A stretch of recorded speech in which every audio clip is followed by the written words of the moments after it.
Welcome back to another tech video. Today I'm going to be going through your question, answering it, and hopefully you find the solution. Now, don't forget to stay just a little bit crazy like me, and you'll hopefully get to the resolution. Now, let's continue on to the video.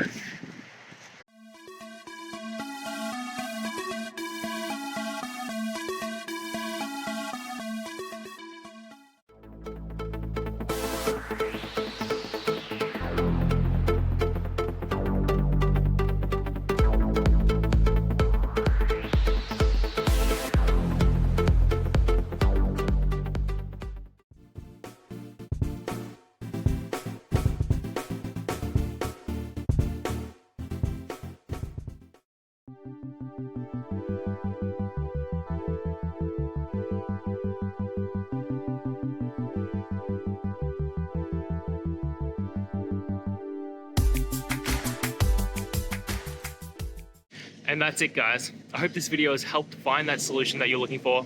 And if it did, please hit the subscribe button. I'd really appreciate it.